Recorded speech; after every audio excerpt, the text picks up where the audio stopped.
Laïcité, une émission proposée et préparée par RERS. RERS, les réseaux d'échange réciproque de savoir. RERS est un groupe d'éducation populaire. Les citoyens et les citoyennes participants et acteurs actifs sont sans distinction d'âge, de conviction politique ou religieuse, ni d'origine culturelle ou sociale. L'objectif est de participer concrètement à la vie de la République, même modestement, dans notre ville et dans notre région. C'est pourquoi chaque mois, nous nous retrouvons pour échanger autour d'un thème qui devrait nous permettre de cultiver et de développer notre liberté de conscience. Bonjour à tous et bienvenue pour cette nouvelle émission de radio Parlons Laïcité. Voilà, nouvel épisode. Nous sommes aujourd'hui à l'enregistrement le jeudi 7 décembre. 7 décembre, c'est intéressant parce que c'est 2 jours avant le 9 décembre. Et qu'est-ce qui se passe le 9 décembre? C'est la fête nationale de la laïcité, journée nationale pour fêter la liberté de conscience. Donc on est ravis pour cette occasion d'accueillir Jacqueline Costalascu. Bonjour Jacqueline. Bonjour, moi je suis ravie d'être ici à Évry-Courcouronnes. Eh bien merci, parce que Jacqueline Costalascu nous vient de loin, elle a fait tout le trajet depuis Lyon, donc c'est encore plus intéressant et admirable. On va saluer notre ami Alain. Coucou Alain. Bonjour. Voilà, Alain qui va faire, comme à l'accoutumée, la première heure d'interview de notre invité. Et puis on va saluer aussi nos intervenants habituels, notre Jean-Cri multi-universel qui nous va faire des caricatures pendant toute l'émission. Salut Jean-Cri, comment ça va? Bonjour, tout va bien, merci. Eh ben c'est super. Et puis on a de toute façon Agnès et Sébastien qui sont toujours aux platines. Coucou à vous. Et puis le public pourra bien sûr, on le salue, poser des questions à la deuxième heure de l'émission avec plaisir. Et alors sans plus tarder, je donne la parole à Alain et à Sébastien pour la suite des événements. Parlons laïcité. Jacqueline Costalascu, bienvenue. Donc très heureux de vous avoir à nos côtés. Allez, on va démarrer tout de suite. Qui êtes-vous? Quel est votre parcours? Je m'appelle Jacqueline Costalascu, en 2 noms. Toute ma vie, j'ai été chercheur au CNRS, ma vie professionnelle. Je suis à la retraite, mais je continue à participer à des enquêtes, à travailler sur le terrain, à faire des formations, à intervenir. Je fais partie du comité valeurs de la République du rectorat de Lyon. Et oui, j'ai pas arrêté ma vie professionnelle, enfin, si ce n'est dans les aspects les plus ennuyeux qui soient, c'est-à-dire les rapports d'activité, les évaluations, les copies à corriger. Non. Et puis, comment est-ce que vous êtes arrivé à vous intéresser à la laïcité? Pour de multiples raisons. La première, c'est que mon arrière-grand-père était membre de la Commune de Paris. Mon grand-père, son fils, a été secrétaire de Jaurès, compris en 1905. Je suis d'une famille de résistants, avec 4 oncles résistants dans le maquis du Limousin, mon père résistant. L'un de mes oncles a été déporté à Buchenwald pour fait de résistance. Un autre a été torturé et tué par la Gestapo. Mon frère s'est battu pour l'indépendance de l'Algérie. Donc, le combat pour la liberté, c'est une vraie tradition familiale. Mais je pourrais très bien avoir voulu rompre la tradition. Non, j'ai continué parce que je pense, comme disait Jaurès, que laïcité et démocratie, c'est la même chose. Et c'est pas seulement parce que la laïcité est en partie née, mais surtout a été construite en France et de longue date, depuis le siècle des Lumières, mais parce que c'est ce qui tient ce qui nous tient ensemble avec des convictions extrêmement différentes. Et toujours la liberté fondamentale de conscience, être libre de croire, de ne pas croire, et, on oublie toujours le 3e volet, de changer de religion. Le crime d'apostasie, c'est-à-dire changer de religion, est encore puni de mort dans beaucoup de pays dans le monde. Donc les enjeux sont considérables. J'ai été élevée dans cet état d'esprit. Ensuite, j'ai eu beaucoup de chance. J'ai fait toute ma scolarité dans les classes nouvelles. J'ai eu comme professeur Lucie Aubrac, le professeur d'histoire. Et donc, pour moi, y compris en tant que chercheur au CNRS, j'ai fait beaucoup d'enquêtes sur tout ce qui craque dans notre société et qui oblige à faire des réformes fondamentales. J'ai travaillé sur les indépendances africaines. Mais toujours, ce qui m'a intéressé, c'est comment on peut encore plus développer les libertés et surtout résister à tout ce qui porte atteinte aux libertés. Moi, j'en reste bouche bée. Dites-moi, le thème d'aujourd'hui, les adolescents et la laïcité, ça devrait être quand même quelque chose d'enthousiasmant. Mais qu'est-ce qui se passe avec les jeunes ? Quand on parle, on discute, on débat avec eux des libertés, ils sont passionnés. Moi, personnellement, j'ai pas trop de problèmes. Mais faut-il que le mot laïcité ne les rebute pas trop ? On a l'impression que maintenant, quand on dit laïcité, on fait peur aux gens.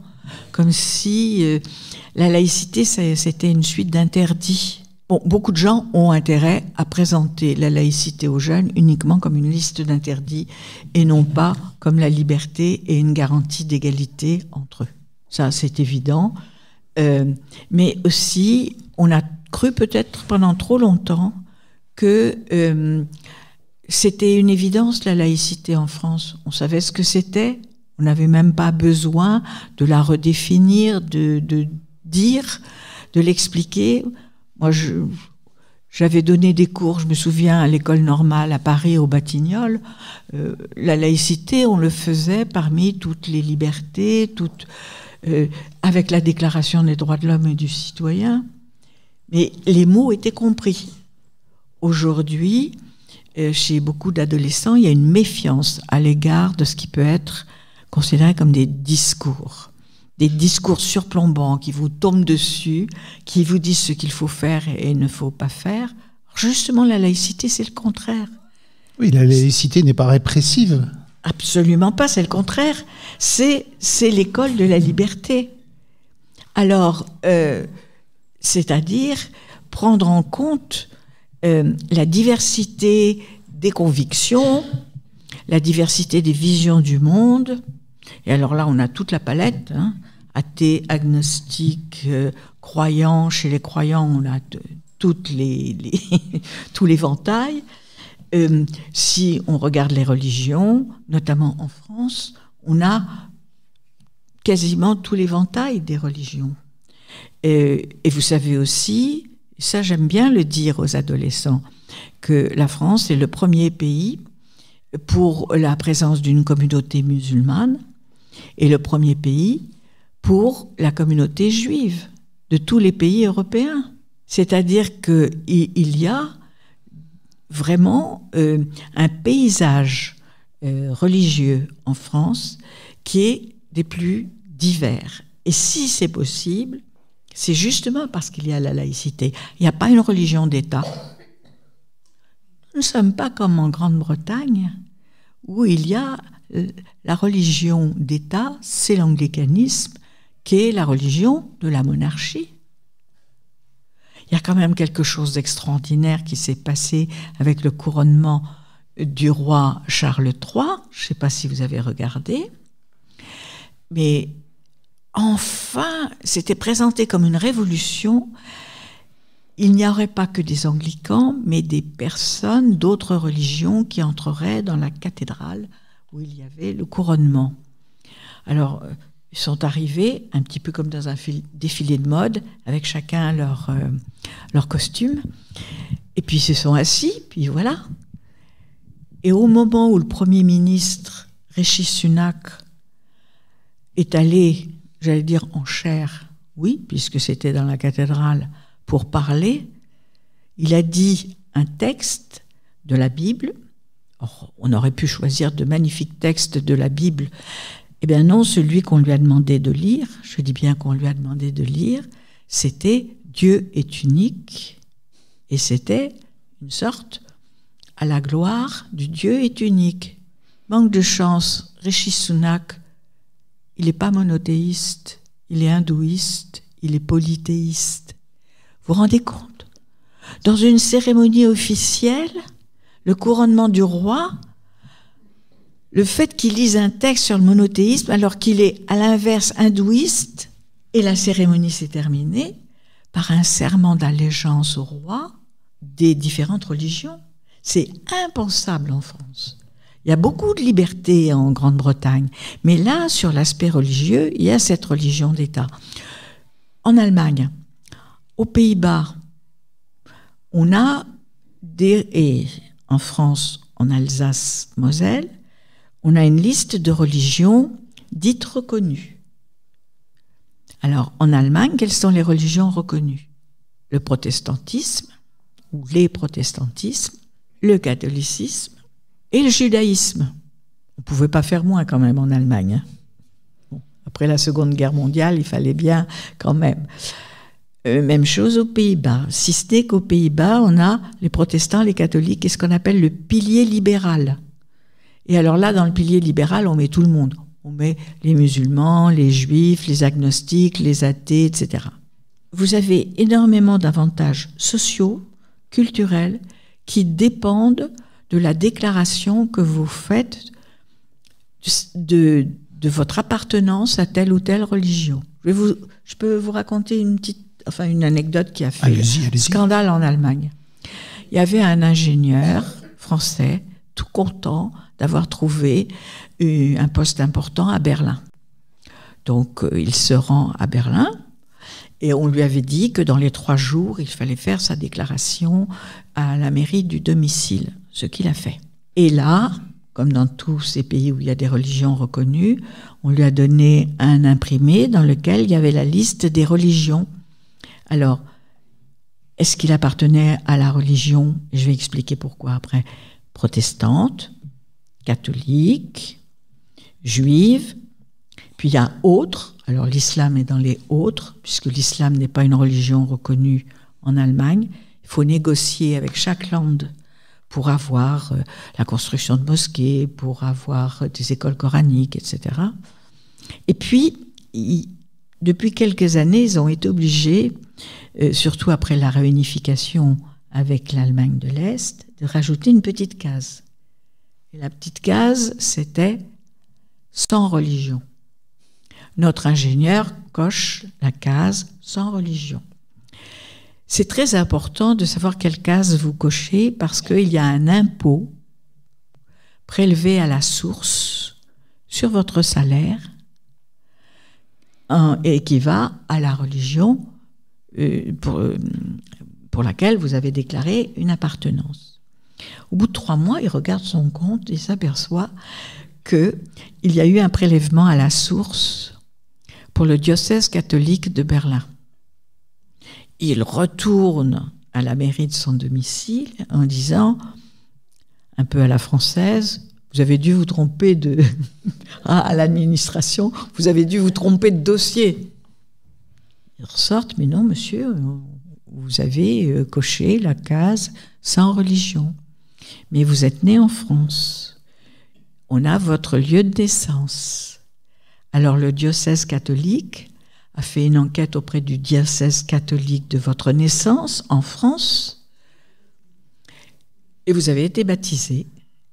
Donc pour les catholiques, vous appartenez à la communauté catholique. Il dit, mais ça a été très bien décrit dans le Spiegel, le magazine allemand. Il a dit, mais j'ai été baptisé pour la grand-mère. Je ne suis absolument pas croyant, je suis athée. Qu'est-ce que vous voulez que je fasse? Il a dû signer un papier comme quoi il renonçait à sa confession catholique. L'impôt ne lui a plus été prélevé donc à la source, mais le diocèse catholique de Berlin n'a pas remboursé les 3 mois qu'ils avaient déjà. Bon, je pense que c'est quelque chose qui est important. Vous iriez aux Pays-Bas, vous vous apercevriez que à la naissance, on vous demande à quel pilier vous appartenez. Hein? Et à ce moment-là, ils sont très gentils parce qu'ils vous donnent la liste des lieux de culte correspondants, la liste des écoles privées correspondantes, des cliniques privées correspondantes. Voilà. Alors simplement, en Allemagne, comme aux Pays-Bas, il y a de plus en plus de gens qui ne veulent pas déclarer d'appartenance religieuse. Alors qu'en France, évidemment, on vous laisse entièrement libre. On ne vous demande pas de déclarer votre religion. J'ai été à la commission Stasi. Je ne sais pas si je continue à vous... Allez-y. J'étais membre de la commission Stasi, laïcité et république. Et je tiens d'ailleurs à préciser certaines choses. Si vous voulez, vous pourrez me poser des questions après, si vous voulez. On était 20 membres. Sur 20 membres, il y en avait un seul qui était pour l'idée d'une loi concernant les signes religieux à l'école. Un seul sur 20. Après 6 mois d'audition, et là on a auditionné des chefs d'établissement, des enseignants, des gens de la pénitentiaire, des médecins d'hôpitaux. Je me souviendrai toujours du témoignage du médecin de l'hôpital Avicenne à Saint-Denis. On a auditionné évidemment des religieux pour leur demander comment ils voyaient les choses. On a auditionné des jeunes filles voilées qui voulaient être à huis clos. On a auditionné les gens des renseignements, à l'époque on disait les renseignements généraux. Au bout de 6 mois, sur les 19 membres, il y en avait un seul qui dit qu'il s'est abstenu pour voter pour l'idée d'une loi concernant... On avait 30 propositions sur les signes religieux, mais il y avait d'autres propositions sur les fêtes religieuses, etc. Cette personne, finalement, n'est pas venue. Elle ne s'est pas abstenue, elle n'est pas venue, donc elle n'a même pas... Bon, peu importe. Mais donc, au cours de ces auditions, nous avons eu le président de l'Union des bouddhistes de France. Et là, ça a été un moment de bonheur. Parce qu'on avait quelqu'un qui représentait une religion, et pas des moindres. Le bouddhisme, c'est toute l'Asie et autres. Et il nous a dit, pour les bouddhistes, la laïcité, c'est parfait. Dès qu'on arrive, on est traité à égalité avec les autres. On n'a pas besoin de faire des déclarations. Et finalement, ce principe d'égalité et de liberté, c'est le pays qui nous a permis le plus de pratiquer. Et puis alors, il nous a dit, on a construit plus d'1 million de pagodes. Il y a plus d'1 million de pagodes en France. Vous avez entendu parler des problèmes ? Celle qui, à un moment donné, a posé problème, c'était celle d'Evry. Mais ça, c'est... Bon. On a des monastères. On a une émission sur la chaîne publique le dimanche matin, comme les autres. On a des éditions. On a des aumôniers dans les prisons. Il avait ajouté, même s'il n'y a pas beaucoup de bouddhistes en prison, ça c'était le petit côté. Bon. On a des aumôniers dans les hôpitaux. Parce que qu'est-ce que nous avons fait quand nous sommes arrivés en France et qu'on a créé l'Union des bouddhistes? On est allé au bureau des cultes, on a demandé ce qu'il fallait faire, quels étaient les textes, on les a appliqués. Et moi, je peux dire, pour avoir suivi la construction de plusieurs pagodes, notamment celle d'Ivry, ils font systématiquement, donc ils déposent le dossier avec tout, mais ils font systématiquement une enquête de voisinage. Ils vont voir les riverains et ils leur demandent: est-ce que cela vous gênerait si on construisait une pagode? On va vous dire quels sont les moments où on a des fêtes et où il y aura un peu de bruit. Mais vous pouvez venir à la pagode quand vous voulez, et de toute façon, vous serez invité aux fêtes. C'est ouvert. C'est comme la pagode de Vincennes, vous faites votre jogging, vous voulez vous arrêter un peu, manger un fruit, vous entrez à la pagode, vous pouvez. Aux Olympiades, la même chose. Donc, évidemment, ça ne pose pas problème. Et il nous a dit, il y a quand même quelque chose qui pose problème, ce sont les sectes, mais toutes les religions ont à côté d'elles des sectes. Et il dit, il y a eu une secte qui nous a posé problème parce qu'elle se réclamait du bouddhisme et nous ne la reconnaissions pas. Alors, Mohamed Harkoun, qui était membre de la commission Stasi, a dit, mais c'est extraordinaire. Comment on fait pour devenir bouddhiste ? Parce que moi, j'aimerais bien dire à tous mes coreligionnaires musulmans qu'il faudrait bien quand même qu'ils suivent les mêmes procédures, ça poserait moins de problèmes. Et le président de l'Union des bouddhistes de France a dit « Mais on peut être bouddhiste et musulman, bouddhiste et juif, bouddhiste et catholique, bouddhiste et athée. » Et ça a été un grand moment. Hein. Bon, mais c'est vrai aussi, et en plus c'était un religieux qui avait de l'humour. C'est-à-dire qu'il nous a dit, pour nous la laïcité c'est vraiment la meilleure façon de nous accueillir. Il y a quand même quelque chose d'un peu différent par rapport à la République française, c'est notre goût de la non-violence. Et il a ajouté, mais les hommes sont ce qu'ils sont. Au Cambodge, il y a eu un génocide. Vous vous rendez compte, quelqu'un qui représente un mouvement religieux et qui est capable, devant une commission et filmé, etc., de dire cela, on était très heureux. Donc, on a fait tout ce travail. Et à l'époque, on discutait beaucoup avec les adolescents. Et les adolescents commençaient c'était donc en 2003-2004, commençaient à montrer que les mots n'avaient pas tout à fait le même sens. Et on a eu à ce moment-là, vraiment, on commençait à entendre toutes les idées reçues, les idées fausses sur la laïcité.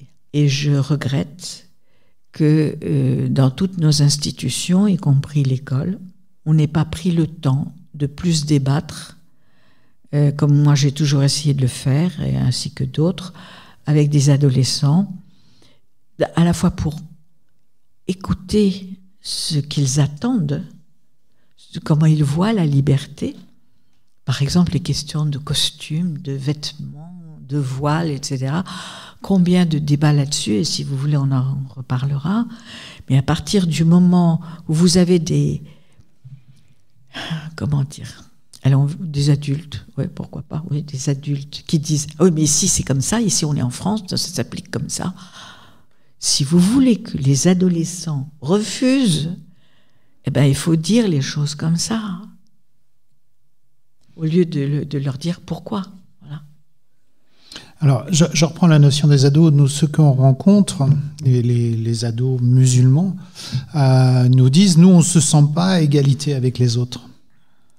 On ne se sent pas à égalité avec les autres. La phrase qui ressort le plus rapidement, c'est « la France est un pays catholique ». Surtout en période de Noël, ça sort tout seul. Et puis, dernier point, donc c'est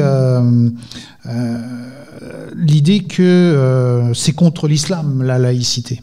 Ouais, c'est toutes les idées fausses qu'on connaît bien. Le paysage religieux ou de conviction ou d'idéologie en France. Combien y a-t-il de personnes qui ne se rattachent à aucune religion en France ? Soit qu'elles soient athées, soit qu'elles soient agnostiques, soit que culturellement leur famille a appartenu peut-être à une religion, mais eux ne pratiquent plus et ne se revendiquent absolument pas d'une vision religieuse, c'est 60 à 62%. Donc 60 à 62% de la population en France ne se réclame pas d'une religion.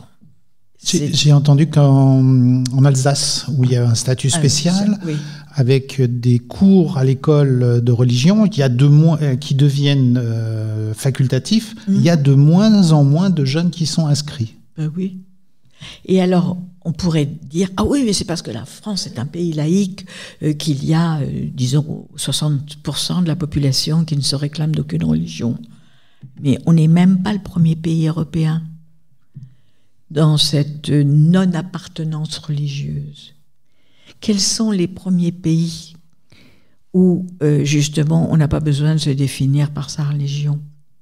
Ben, c'est les démocraties nordiques, l'Angleterre avant la France, parce que l'anglicanisme, ils en ont assez. Donc on est le 5e pays d'Europe pour le nombre de personnes qui se déclarent n'avoir aucune appartenance religieuse.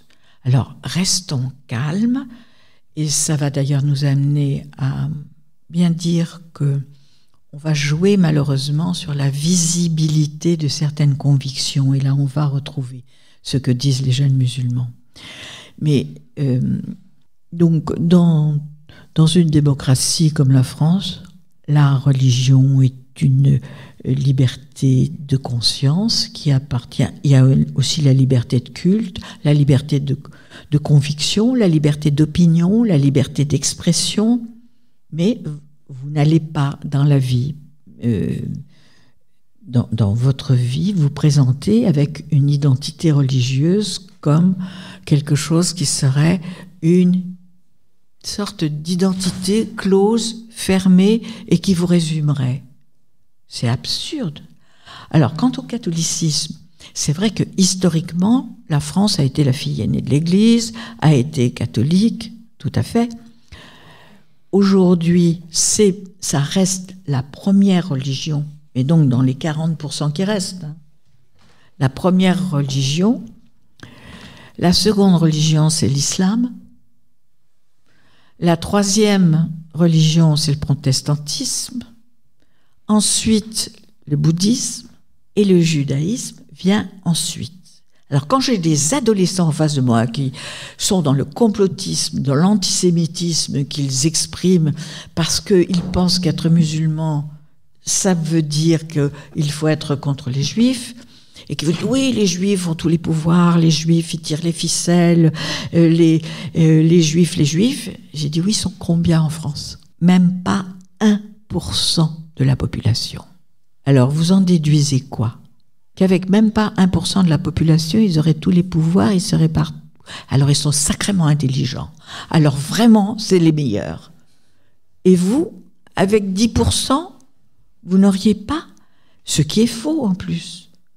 Il y a énormément de personnes de culture musulmane, je dis bien de culture musulmane, que vous retrouvez dans tous les domaines de la société avec des réussites assez exemplaires. Donc cette vision de victime, ces jeunes qui se présentent en permanence comme victimes, comme s'il fallait être victime pour exister, c'est catastrophique. Ça les enferme dans une identité qui en plus a du mal à être valorisée parce qu'ils refusent l'islam en tant que civilisation qui a duré pendant des siècles. Quand on a fait l'exposition Les Arts de l'Islam, il y avait des adolescents, des lycéens, qui disaient « Ah mais non, mais on ne représente pas le prophète ». On avait des enluminures magnifiques représentant le prophète.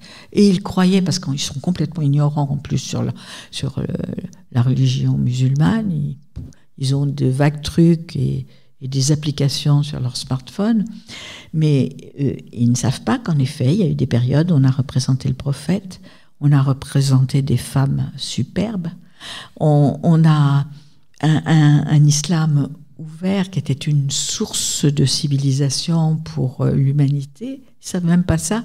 Ils ont une vision de l'islam, la pire, celle de la géopolitique actuelle. L'islam des attentats, l'islam des guerres, l'islam de l'antisémitisme, l'islam du complotisme. Et paradoxalement, tout en se présentant comme victime de discrimination. Alors il y a des discriminations, il y a du racisme. Il y a du racisme anti-musulman en France, comme dans d'autres pays. Mais se définir par là, c'est malheureusement s'enfermer dans l'impasse la pire, c'est-à-dire d'être en permanence représenté, considéré comme n'apportant pas aux autres quelque chose de novateur, quelque chose de créatif. Alors que la réalité montre l'inverse.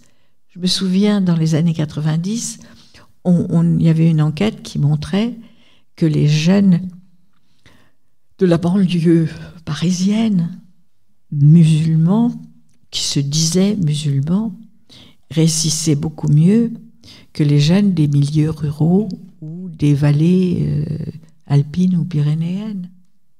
Mais comment? Alors, il y a une manipulation incroyable et plein de choses, je n'ai pas le temps d'en parler maintenant, une manipulation qui fait que ce que vous n'aurez pas avec d'autres, hein, jamais, même quand il y a eu des formes de racisme assez dures, ou quand il y a encore des formes de racisme assez dures, les jeunes d'origine portugaise, italienne, chinoise, vietnamienne, après ce qui s'était passé au Vietnam, ne se sont présentés comme victimes. Et ça, c'est grave. Il faut qu'on arrête notre regard condescendant, paternaliste. Et je dis, moi, il y a un paternalisme néocolonial, principalement sur les adolescents qui viennent des anciens pays colonisés, et pas n'importe quel pays colonisé, les pays d'Afrique.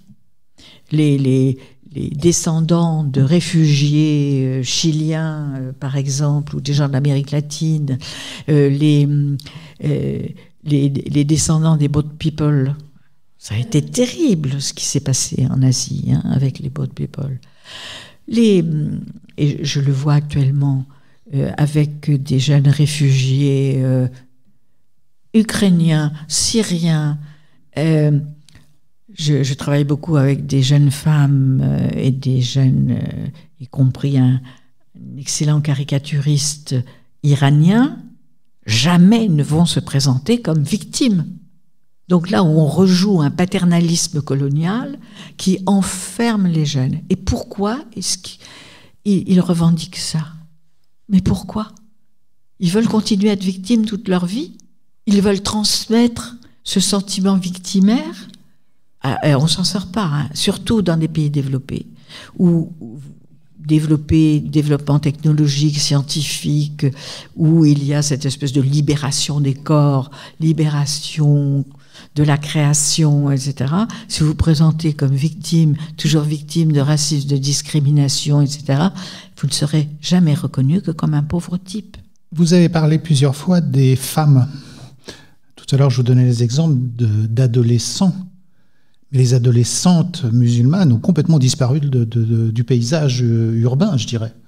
On a dans les associations des Ukrainiennes, des Iraniennes, des jeunes femmes d'un peu partout. Les musulmanes ont beaucoup plus de mal à s'exprimer, à exister. Moi, je ne dirais pas ça. Mais elles n'ont pas beaucoup de choix pour exister. C'est-à-dire que soit elles se couvrent, hein, c'est toute la question du voile, si vous voulez on en parlera, j'ai tellement travaillé là-dessus et avec des adolescentes qui portaient le voile et pour essayer de voir, je relevais les 12 motifs pour porter le voile, parce que c'est très complexe hein, comme situation. Soit au contraire, elles pensent qu'être une femme libre, devenir une femme libre ici dans un pays comme la France, faut envoyer son bonnet par-dessus les moulins. Et elles en rajoutent dans quelque chose qui correspond absolument pas à la façon dont on vit ici.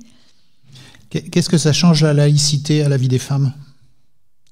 Ça change tout. C'est-à-dire que la laïcité apporte l'égalité. Parce que, malheureusement, surtout les religions monothéistes, mais pas seulement elles, ont tendance à d'abord penser que Dieu a créé, enfin Dieu ou les dieux, ont créé les hommes et les femmes de façon très distincte. Mais que cette différence, elle est toujours, presque toujours, pas toujours, mais presque toujours, dans le sens d'une inégalité. Hein, une inégalité entre hommes et femmes. Et sur quelque chose qui est très important, alors notamment dans l'islam, mais qu'on retrouve aussi chez les orthodoxes juifs, la notion de pureté.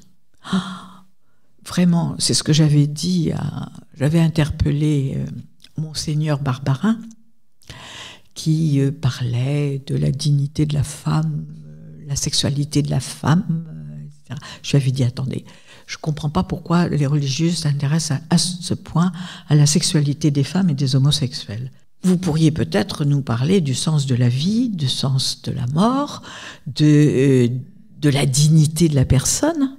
Mais pourquoi vous êtes à ce point obsédé par la sexualité? Tous les religieux sont obsédés par la sexualité des femmes parce que c'est des procréatrices. Et c'est elles qui permettent la continuité de la descendance, et notamment dans la religion. Cette notion d'impureté est très grave parce que d'impureté, de faiblesse des femmes qui doivent être protégées, et c'est Dieu qui l'aurait décidé ainsi. Malheureusement, ça dure des siècles, et aujourd'hui on n'a pas de chance. Il y a une géopolitique des pays musulmans qui est une géopolitique qui n'est pas très porteuse de ce que, par exemple, certains ont très bien étudié. J'ai fait beaucoup de droit musulman et j'ai travaillé avec des théologiens de la faculté Al-Azhar du Caire. Il y a eu des périodes dans l'islam d'ouverture, de réflexion, justement, sur l'inégalité homme-femme. À la fin du XIXe siècle, par exemple, des théologiens musulmans de la faculté Al-Azhar se moquaient du voile, en disant le voile, ou comme le kéfier, c'est quelque chose de très utile contre les vents de sable. Mais en dehors des vents de sable, pourquoi mettre un voile aux femmes? Et là aussi, c'était l'époque où des religieux pouvaient avoir de l'humour, disant de toute façon, messieurs, vous avez notamment voilé les femmes dans les périodes où vous avez voulu assurer votre pouvoir, et dans les pays d'islam, ça correspondait bien aux pays de féodalité.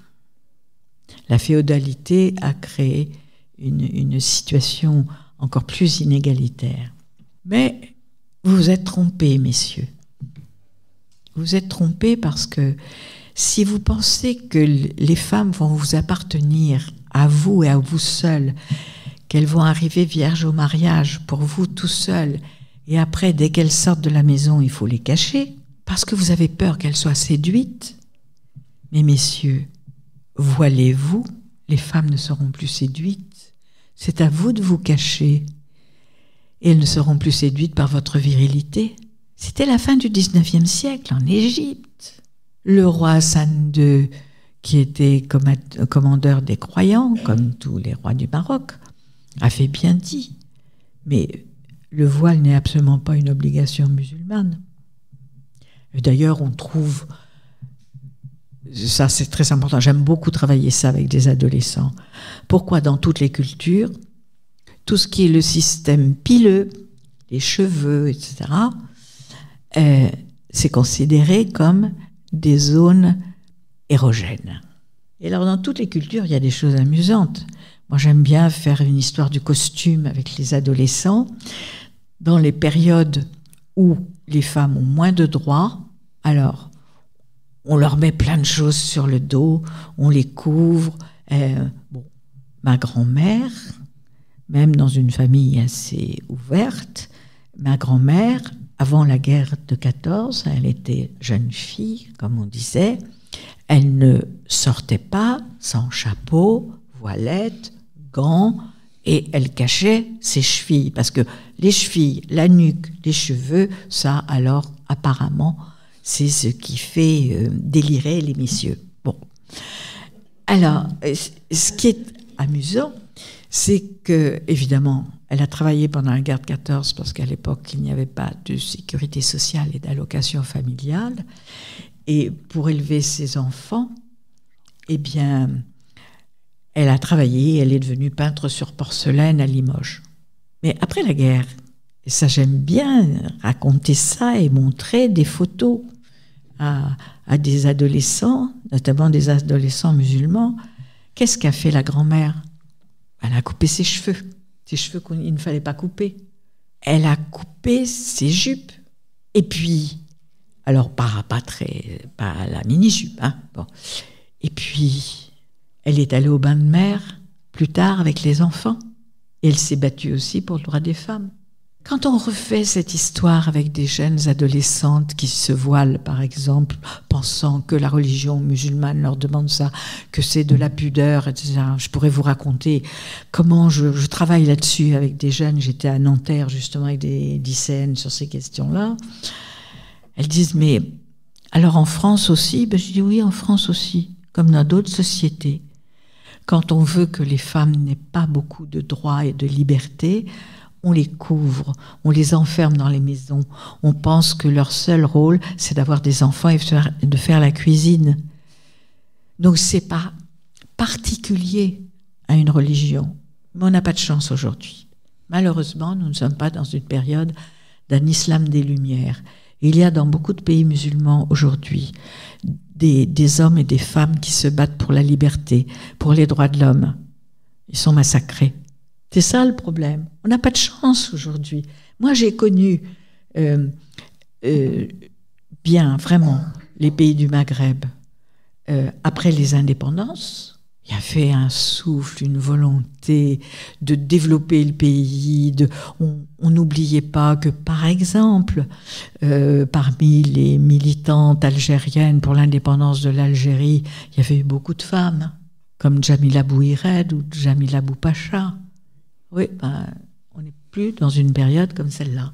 On est dans une période historique et trop de gens ont intérêt, je dis gens en général, trop de gens ont intérêt à ce que les adolescents ou adolescentes musulmanes en France aient l'impression que l'avenir est bouché, qu'il n'y a pas de place ici, qu'ils seront toujours victimes de discrimination. Et alors on leur raconte n'importe quoi. Que la France est majoritairement catholique. Historiquement, oui. Culturellement, oui. Mais on oublie qu'on a fait des guerres de religion. 8 guerres de religion. On oublie que grâce à la philosophie des Lumières et à la Révolution française, eh bien, les protestants ont été reconnus comme des citoyens et les juifs ont été reconnus comme des citoyens. Ça remonte à la Révolution française. Ça remonte à la Déclaration des droits de l'homme et du citoyen.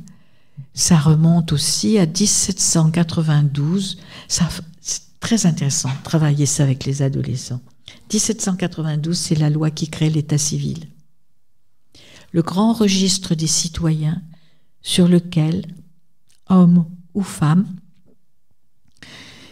français ou étrangers, en situation y compris irrégulière, quand vous avez un enfant qui naît sur le sol français, vous allez le déclarer à l'état civil.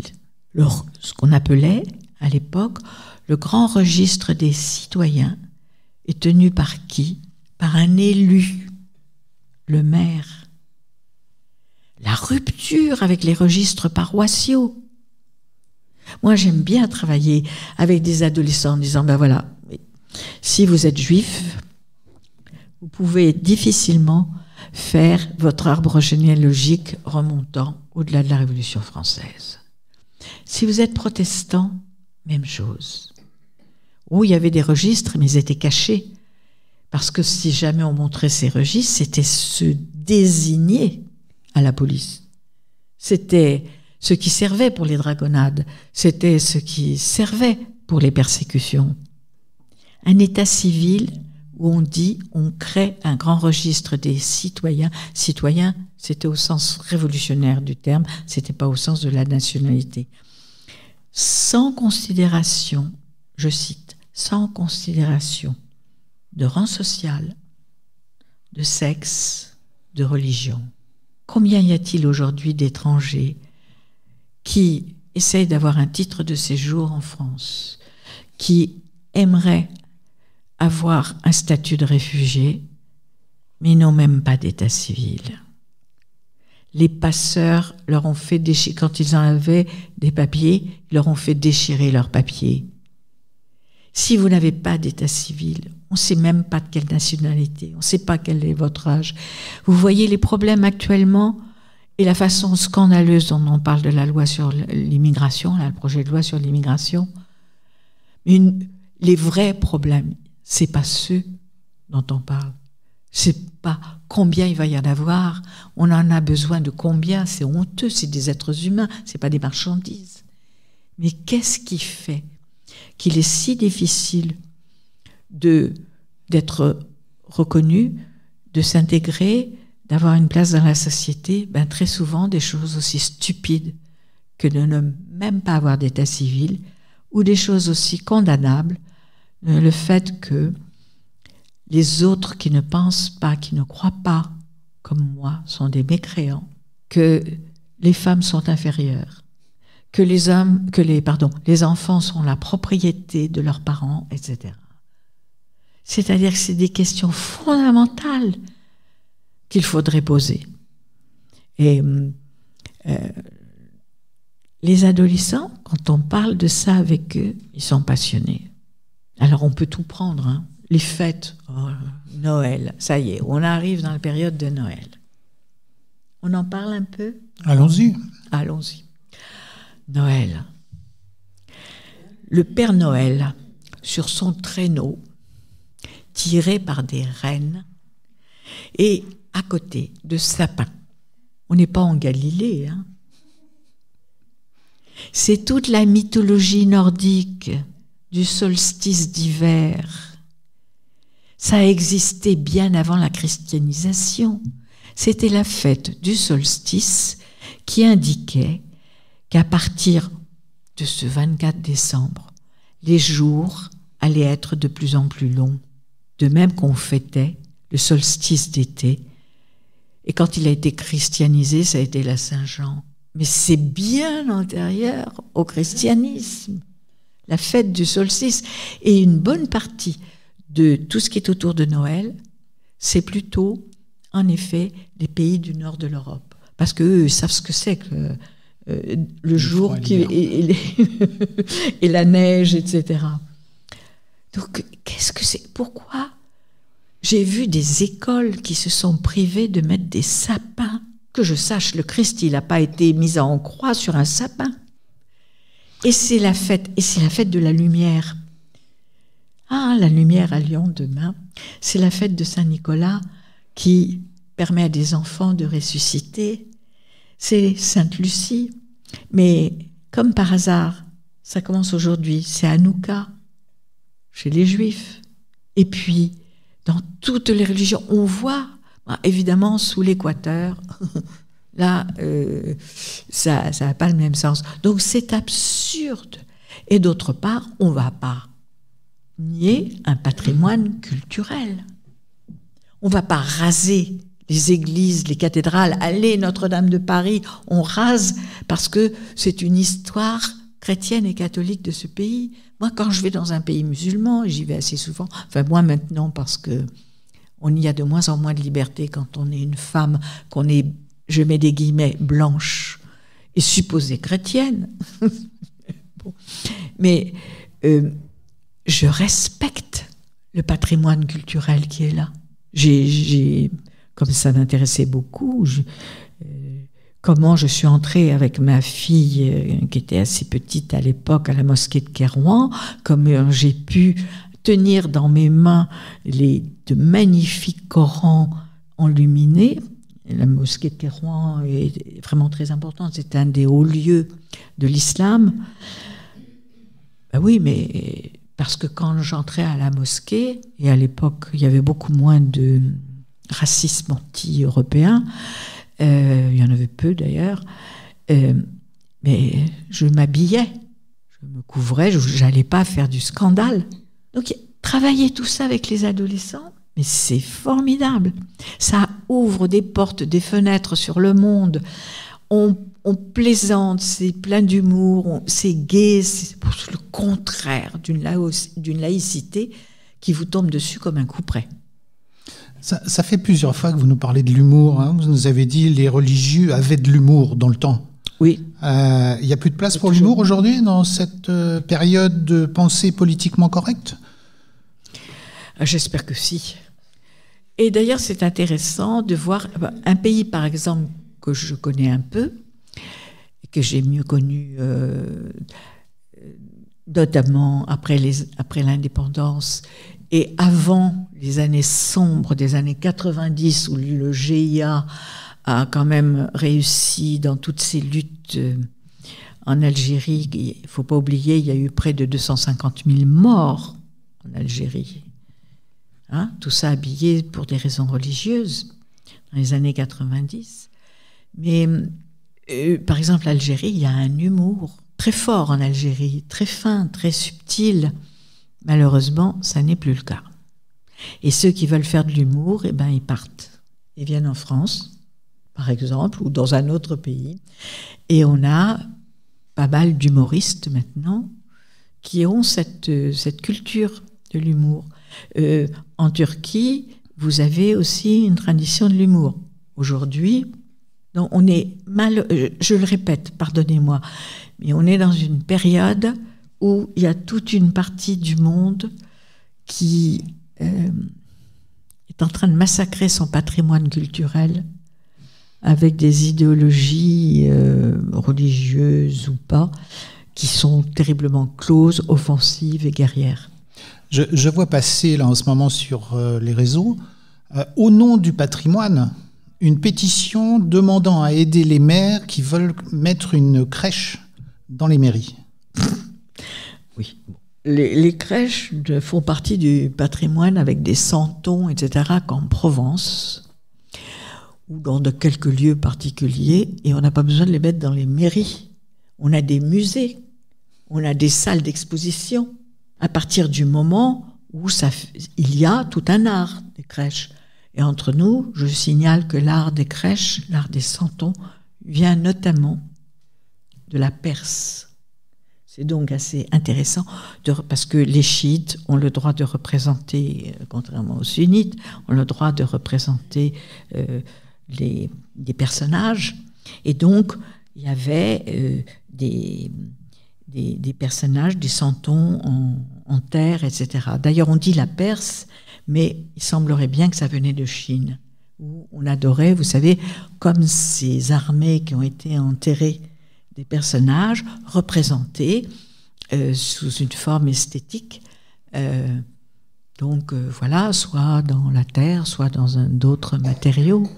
Là aussi, ignorer, mais toute l'histoire de l'humanité, c'est une histoire de migration, c'est une histoire d'interpénétration, c'est une histoire de commerce, c'est une histoire d'échange.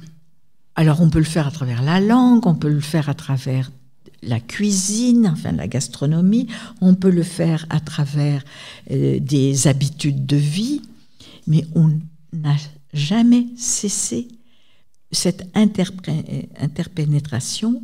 Et moi j'aime beaucoup, par exemple, et de même que malheureusement on s'est aussi fait la guerre, etc. La colonisation, par exemple, dans les pays du Maghreb, c'est pas la colonisation française qui a été la plus longue. C'est la colonisation ottomane, c'est la colonisation arabe. Et alors là, ça s'allonge dans le temps. Donc, j'aime reprendre l'histoire, j'aime refaire des choses comme ça avec les adolescents. Et vous savez, ce qui me frappe, c'est des adolescents qui apparaissent apathiques ou au contraire agressifs. Les deux choses. Quand on parle de ce qui les intéresse vraiment et de questions qui font partie de l'universel. Et ça, la laïcité nous met directement en relation avec l'universalisme, ce qui est humain. L'universalisme, on s'aperçoit qu'il y a énormément de choses en commun entre les hommes, quels que soient les continents, etc. Seulement, voilà, oui, politiquement, il y a des périodes qui sont plus ouvertes que d'autres. Et là, c'est dommage. J'ai oublié de vous dire que j'ai travaillé pendant près de 5 ans avec des adolescents radicalisés. C'est triste et on voit très bien la première chose qui apparaît chez ces adolescents, ils disent qu'ils ont été humiliés. Ils ont un sentiment d'humiliation terrible, mais eux ne veulent pas devenir victimes. Et donc les critiques les plus fortes que j'ai entendues sur le refus d'être traité comme victime, c'est chez les radicalisés, disant « Moi, je veux devenir, je cite, acteur de ma vie, héros et peut-être martyr, mais j'aurais choisi de l'être. » Donc, qu'est-ce que c'est que cette société où trop de jeunes, le chemin qu'ils pensent être un chemin de liberté, qui est la pire des manipulations religieuses qui soit, c'est la radicalisation, eh bien, ils pensent que c'est un chemin de liberté parce qu'ils sont prêts à donner leur vie. On a vraiment raté quelque chose là. Merci Jacqueline. On a vu un panorama très large. Il reste plein de questions, mais je pense que le public va pouvoir intervenir à ce niveau-là. Je repasse la parole à Jérémy. Parlons laïcité, le débat. Eh bien, public, c'est à vous la parole. Qui veut poser la première question? Oui, votre intervention a tourné beaucoup autour de la problématique des musulmans. Et vous n'avez pas évoqué l'intégrisme catholique, par exemple. Est-ce que vous le trouvez chez les adolescents? Peut-être qu'il y a un intégrisme protestant aussi. Est-ce que vous le trouvez chez les adolescents? Oh oui, je sais bien qu'on pose toujours cette même question. Faut bien dire que les intégristes catholiques, ils ont plutôt dépassé un certain âge. Hein.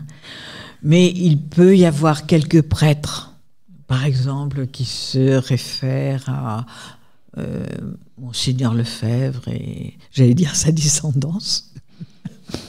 Bon, il y a des ultra-orthodoxes dans le judaïsme, pas trop en France, mais quelques-uns avec, en tout cas, il y a des mouvements comme les mouvements Lubavitch, par exemple.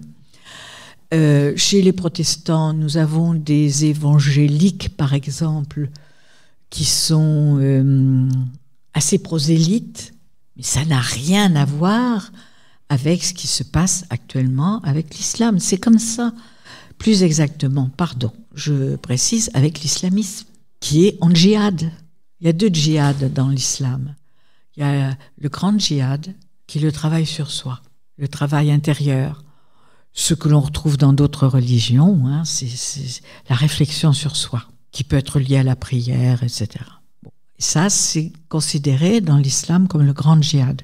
Puis il y a le petit djihad, qui est celui de la conquête. Comment conquérir les mécréants et en faire des musulmans, avec y compris la guerre à ce moment-là est justifiée. Je le répète, nous sommes à une période historique comme ça, où il y a des mouvements islamistes extrêmement offensifs, conquérants, qui utilisent les bombes, qui utilisent les attentats, qui utilisent les menaces, etc. Moi, j'ai été menacée de mort plusieurs fois. Je suis désolée, c'est pas dans les autres religions qu'on a des intégristes qui m'auraient menacée de mort. Mais c'est comme ça. Dites ça. Il faut remonter pas si loin dans le temps pour voir des intégrismes catholiques qui ont été assez offensifs, par exemple. Je parlais de pas portant mort d'homme, mais en tout cas pas sur le sol français. Ailleurs, oui. Mais par exemple, mon grand-père, qui avait été secrétaire de Jaurès, il est décédé dans les années 30, vraie famille laïque, c'est-à-dire que son fils était athée et sa fille a voulu devenir religieuse, on respecte. Simplement, il lui a dit, si tu veux devenir religieuse, eh bien, c'est toi qui paieras ta dot, parce que vous savez que pour devenir religieuse, on paye une dot. On va se marier avec le Seigneur, on apporte sa dot. Donc, elle a travaillé pour payer sa dot pour entrer en religion. Bon. Quand il est décédé, son frère, mon père, n'était pas là à ce moment-là, il était au service militaire. Et donc, c'est elle qui est allée dans l'appartement à Paris dans les années 30. Avec un prêtre qui l'a accompagné. Quand il a vu la bibliothèque, il y avait une bibliothèque semble-t-il, d'un peu plus de 1 millier de livres. Les livres ont été saisis, ont été brûlés. Non, on peut trouver des choses... bon, mais pour retrouver des intégrismes très violents contre les personnes, il faut remonter dans le temps, mais On sait qu'il y a par exemple, mais pas seulement, eu un antisémitisme très lié au christianisme, en disant que les Juifs étaient un peuple déicide, par exemple. Donc il y a eu des formes. Mais aujourd'hui, c'est l'islamisme qui crée le plus de problèmes, qui est le plus offensif et qui annonce clairement sa conquête par tous les moyens. Oui, moi je voudrais vous poser une question parce que, en tant que grand-mère, j'ai gardé mes petits-enfants lorsque je suis arrivée à la retraite. J'allais les chercher à l'école primaire. Et j'ai vu l'évolution de certaines familles, entre guillemets, européennes, et pas d'origine algérienne ou maghrébine. Et j'ai vu ces femmes, petit à petit, se voiler, voire même arriver à porter grande robe et voiler parallèlement leurs enfants. Et cette évolution, je l'ai vue depuis la maternelle jusqu'au CM2, puisqu'ensuite les enfants vont au collège. Et personne qui me semblait extrêmement libre, conduisant sa voiture, arrivant au départ avec des mini-jupes, etc. Je me dis, mais comment peut-on lutter pour que ces petites filles qui voient leur mère changer radicalement d'attitude puissent avoir une ouverture d'esprit qui leur permette de pouvoir justement profiter de la laïcité. Ce sont les mêmes parents qui interdisent aux enfants d'aller à la piscine. Les petites filles ne vont pas à la piscine. Pas qu'elles se montrent devant les petits garçons. Et en tant qu'enseignante, moi je me suis toujours posé cette question de savoir comment est-ce qu'on pourrait, avant que je prenne évidemment ma retraite, comment est-ce qu'on pouvait arriver à ouvrir des esprits. Je vais vous dire comment je fais, et apparemment ça marche bien, mais c'est sur le long terme. Hein, c'est pas comme ça. En tout cas, c'est pas en arborant la loi de 1905 qu'on trouve la solution. Au fond, j'ai envie de, par rapport à ce que vous posez comme question, répondre à la façon dont j'ai travaillé à Rieux-la-Pape, à côté de Lyon, ou bien dans l'Essonne, pas très loin d'ici, ou encore au lycée Marie Curie de Nanterre.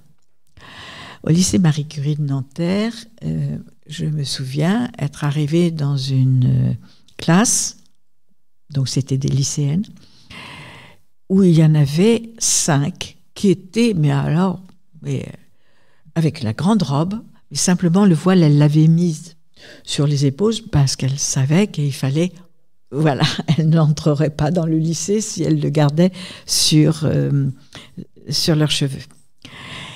Et puis, il y avait des jeunes, et je savais que parmi les garçons, puisque je demande toujours, moi, ce qu'il y ait filles et garçons, hein, je n'interviens pas dans un milieu qui ne soit pas mixte, parce que vous parliez d'égalité, mais l'égalité, c'est aussi la mixité. Et donc, j'ai commencé comme ça avec les jeunes filles qui étaient là. Je leur ai dit, je suis obligée de voir que vous avez des robes longues, et puis sur vos épaules, votre voile, c'est visible. Ah oui. Vous voulez donc vous rendre visible? Oui, parce que nous sommes, alors là, l'identité, vous savez, les musulmanes, machin, etc. Vous avez le droit de l'être, mais pourquoi vous voulez vous rendre visible avec ça? Alors, toujours l'argument, il y a bien des religieuses. Je dis, mais vous n'êtes pas ministre du culte, ou vous n'êtes pas non plus dans un lieu de culte, vous êtes à l'école. Oui, donc ça c'est vrai. Oui, mais c'est aussi dans le quartier. D'accord. Et il pleuvait, il y avait des travaux, comme dans beaucoup d'établissements scolaires. Je dis, c'est pas pratique, hein, vos robes longues là, parce que vous ramassez toute la boue. Ah, ça c'est vrai. Comment vous faites? Parce qu'en plus, c'est pas facile de laver là, ces grandes robes et tout ça. Ah ben non. Et puis alors en plus, quand on les met dans la machine à laver, on a nos frères qui nous injurient, parce que quand on met une grande robe dans la machine à laver, il n'y a plus de place pour leurs affaires. Vous allez voir comment j'arrive. Alors, bon, c'est pas pratique, vous ramassez n'importe quoi. Vous savez aussi que On a plein de mycoses quand le corps ne respire pas. Ah ben oui, d'ailleurs, on va à la pharmacie, ils nous vendent très cher des shampoings pour ne pas avoir de mycose, et puis, corps, etc. Bon. Alors, c'est pas pratique, ça crée des problèmes. Pour les petites filles, c'est catastrophique. Ça veut dire elles ne forment plus de vitamines, etc., parce qu'elles ne sont pas à la lumière, alors qu'elles sont en période de croissance, et que dans l'islam, on ne voile pas les petites filles, sauf chez les talibans. Pas pratique, ça crée des problèmes corporels. J'ai dit, alors pourquoi ? Ah mais madame, c'est pour la pudeur. Pour nous, c'est la pudeur. Et là, je me souviens, il y avait un garçon qui lui connaissait bien sa religion et qui a dit, mais madame, c'est ridicule ce qu'elle dit. La pudeur, c'est ici, c'est dans le cœur, c'est dans la relation à Dieu, c'est pas dans un bout de tissu. J'étais très contente que ce soit ce garçon qui c'est pas un bout de tissu. Alors je dis oui, en effet, quand on est en maillot de bain sur la plage, c'est pas impudique. Il y en a qui peuvent être impudiques, mais c'est dans leur attitude, c'est pas le vêtement qui est impudique. Et vous savez très bien qu'on peut être très impudique en étant couverte. D'ailleurs, le dévoilement, ça fait partie, y compris dans certains cabarets, d'un fantasme qui n'a rien à voir avec la pudeur. Et là, un autre garçon dit, vous savez, il y en a quelques-unes, quand elles viennent en boîte avec nous, elles enlèvent leur robe. Donc, vous voyez, on progressait. Je veux dire, c'est pas pratique, ça crée des problèmes pour le corps, c'est pas la pudeur. Alors, qu'est-ce que c'est ? Et là, j'avais obtenu ce que je pensais obtenir parce que j'avais déjà fait ça en région PACA et je savais la réponse. On ne peut pas faire autrement parce que sinon les mecs de notre quartier vont nous agresser. Et puis une autre qui dit, puis vous savez, on ne peut pas faire autrement parce que la première robe, elle nous est offerte. Offerte par qui ? Par des gens qui viennent nous parler, etc. La première robe est offerte. Puis après, on peut gagner de l'argent avec.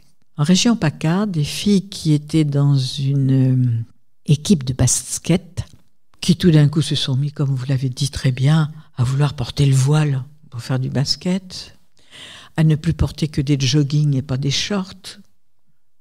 Et alors qu'elles faisaient des compétitions de basket et qu'elles étaient bonnes, et la direction de la jeunesse et des sports ne comprenait rien à ce qui se passait. On ne comprend pas, on leur dit, mais la fédération pense que pour des questions de sécurité, il ne faut pas faire ça. Alors, je dis, si vous parlez de sécurité, ça ne va pas marcher. Je vais aller leur parler. Eh bien, à la fin, c'était, on ne peut pas faire autrement. Parce que c'est 150 € par mois qu'on peut donner à nos parents. Elles étaient payées par des islamistes pour avoir ces revendications et ça leur permet de donner l'argent à leurs parents. Il y a tout. Quand je vous ai dit à peu près 12 raisons de porter le voile, de se voiler ou de se couvrir pour les filles, vous avez celles qui peuvent pas faire autrement. Parce qu'elles sont dans un milieu où si elles ne le font pas, elles vont être considérées comme traîtres. Il y a celles qui se protègent contre les agressions, les garçons dans le quartier. Ou bien, il y a ces mères de famille qui me disaient, comme à Lyon, mais si je ne me voile pas, comme je suis divorcée, je vais être traitée de pute. Excusez-moi, mais c'est comme ça. Il y a celles qui disent, je ne me sens pas bien dans cette société, j'ai envie de retrouver mes racines, mon origine, mon appartenance, une quête identitaire. Il y a les militantes qui savent ce qu'elles font, qui veulent se rendre visibles et qui vont faire de la provocation. C'est des militantes. C'est pas du tout... Vous avez aussi d'autres types de protection. On se couvre pour dire « ne me touchez pas ». Et notamment « ne me touchez pas ». Moi, j'ai vu beaucoup de familles, là dans la région parisienne, mais pas seulement, où il y a des formes d'inceste. Parce que dans des logements où on est très nombreux, il y a beaucoup de frères, il y a un oncle, il y a etc. Pour se protéger de l'inceste, on se couvre. Ça veut dire « je suis pure, ne me touchez pas ». Il y a celles qui ont eu des relations, alors qu'on retrouve aussi chez les radicalisées filles, et qui ont eu des relations avec des garçons et qui veulent retrouver leur pureté. Bon, tout ça, on ne peut pas tout traiter de la même façon. On ne vient pas. Je pense, y compris dans des établissements, je me souviens à Sainte-Geneviève-des-Bois, une jeune fille qui à la fin est venue me voir en pleurs. Elle me disait, vous savez, je ne peux pas faire autrement, mais c'est la seule façon pour moi. C'est comme si je me mettais une armure, comme ça personne ne me touchera. Elle était en pleurs, pas lui parler de la loi de 1905. Hein? Donc derrière, il y a tellement de choses, et beaucoup de souffrance, beaucoup plus de souffrance qu'on ne pense. C'est-à-dire que la provocation militante, elle existe. Les adolescents aiment bien aussi faire de la provocation. Mais il y a beaucoup plus de choses que ça.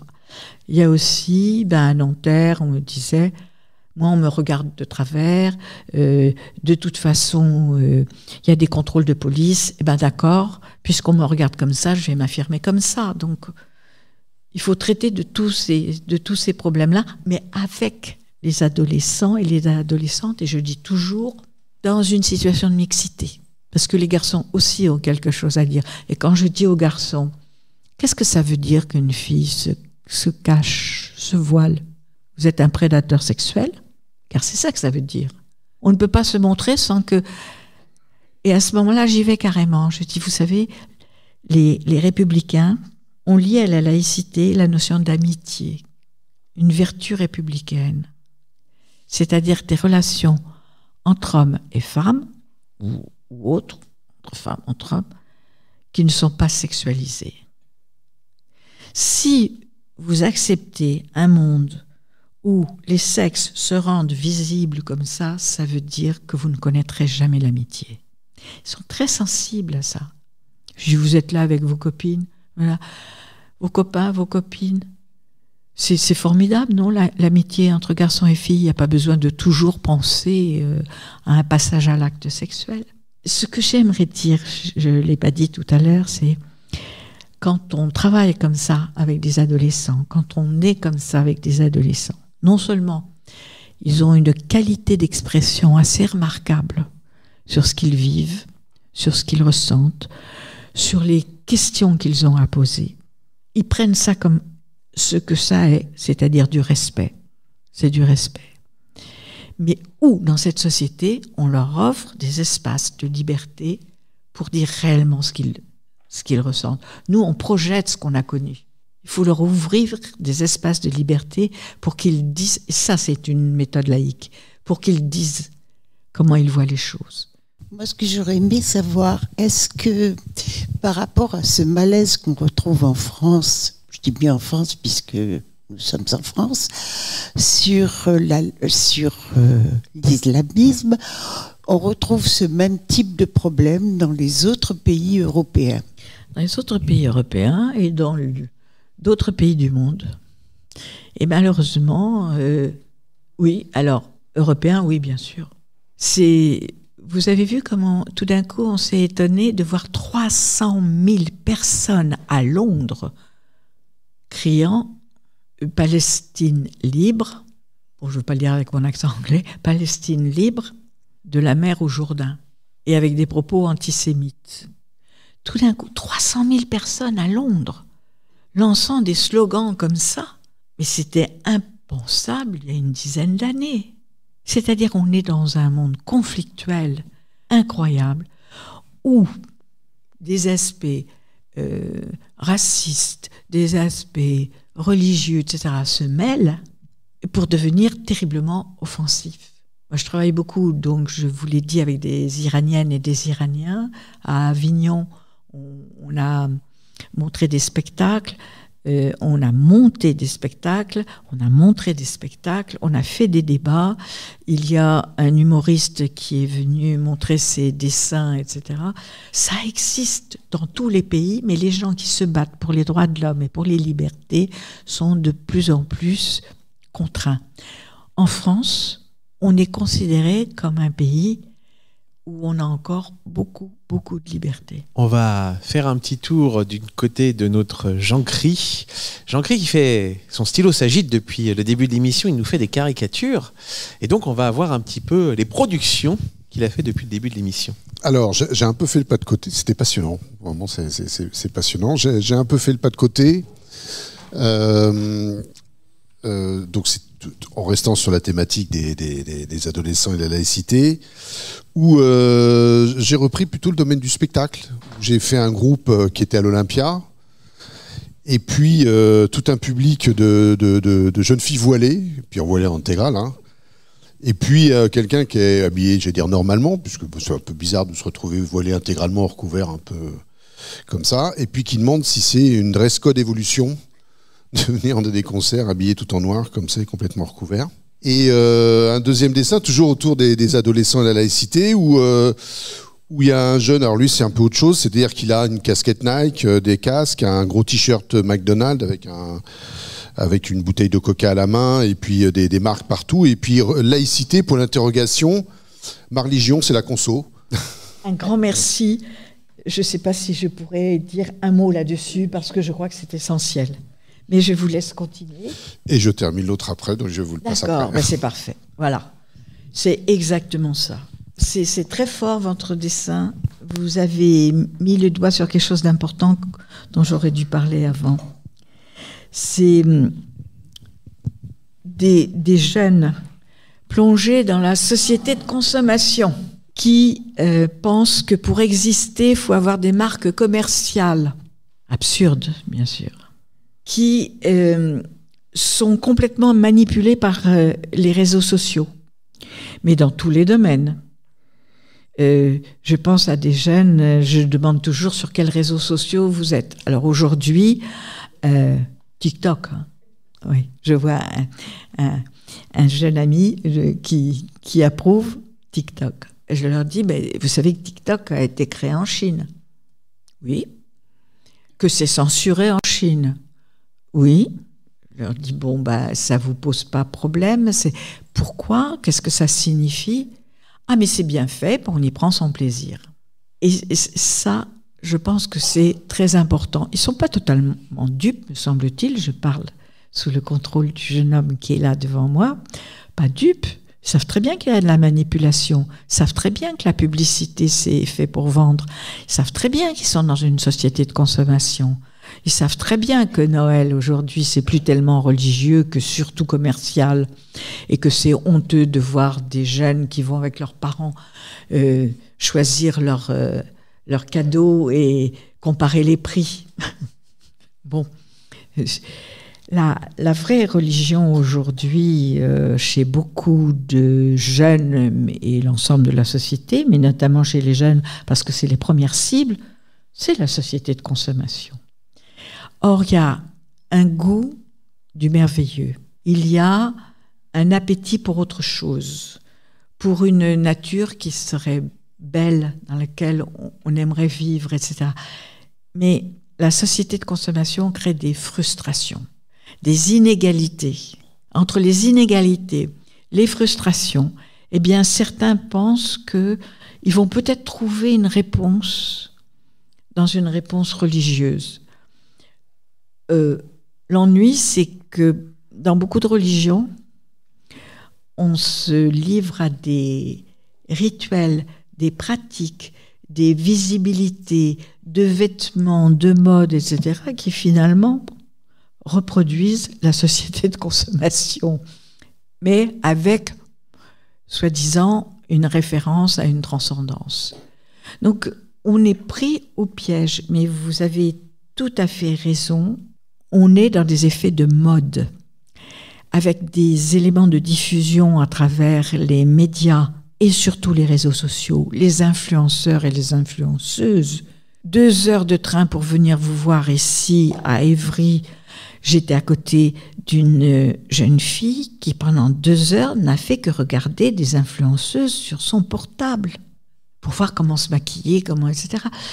Quand on voit des jeunes filles qui sont habillées avec leurs grandes robes et qui ont le voile, mais qui ont des faux cils, qui sont maquillées, outrageusement maquillées, etc., on se dit, c'est un espèce de mélange entre la société de consommation, l'identité, une appartenance religieuse. On est en pleine confusion, vraiment en pleine confusion. Mais tout ça parce que ça rapporte énormément d'argent. Parce que il y a une exploitation économique de tout ça. Et les premiers consommateurs, ce sont les jeunes. Donc on lance les modes comme ça. Je voulais savoir, les 150 € dont vous parlez tout à l'heure, ils sont payés par qui? Je suis peut-être bête, mais... Par des islamistes. D'accord. Qui font de la propagande. D'accord. Et parfois l'imam du quartier n'est pas du tout dans ce trafic. Il est doublé, si j'ose dire, par ces islamistes beaucoup plus offensifs. Est-ce que dans les établissements d'enseignement, il y a un discours sur la laïcité? Qui le porte? Comment est-il construit? Et je vais vous répondre de façon un peu provocatrice. Un discours, il y en a. Construit, il est construit. Trop.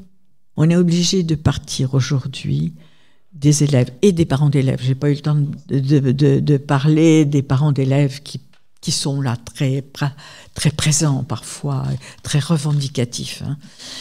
Bon, il faut travailler avec eux en écoutant ce qu'ils ont à dire, en les poussant dans leur logique jusqu'au bout, comme je l'ai fait pour ces grandes robes. Mais c'est pourquoi? C'est pas comme... Mais alors, qu'est-ce qui justifie de porter des vêtements comme ça, etc. On pousse la logique jusqu'au bout et on renvoie sous forme de questions. C'est-à-dire la méthode laïque. Moi, je dis toujours à des jeunes, mais votre foi vous appartient. C'est votre liberté. Et je n'ai pas le droit d'entrer, de faire de l'intrusion dans votre foi, votre conviction. Mais à partir du moment où vous l'exprimez, à partir du moment où ça devient visible, à partir du moment où ça crée des relations perturbées à l'autre, alors là, la laïcité intervient. Parce qu'il y a un grand principe dans la laïcité. Votre liberté de conscience, votre liberté de culte, votre liberté d'expression. Mais les autres aussi. Les autres existent. Vous n'êtes pas seul sur une île déserte. Et à partir du moment où la laïcité va intervenir dans la relation à l'autre, il y a le grand principe posé par les révolutionnaires de 1789, qui est la conciliation des libertés. Ma liberté doit tenir compte de la tienne.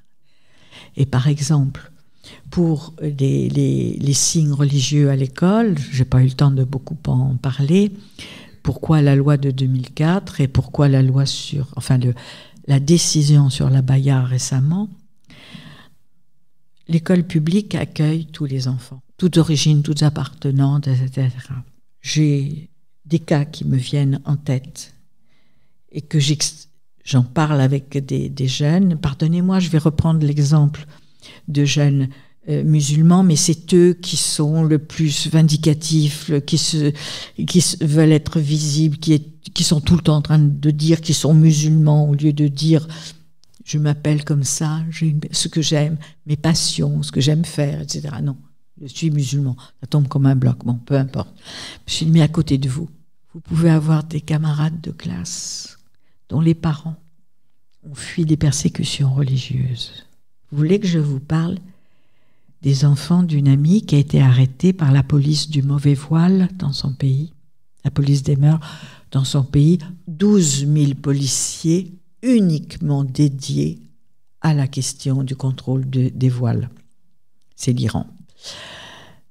Mise en détention avec les prostituées, parce que quelqu'un qui ne porte pas le voile réglementaire est considéré comme une prostituée, avec tout ce que ça représente, la vie en prison dans le département des prostituées.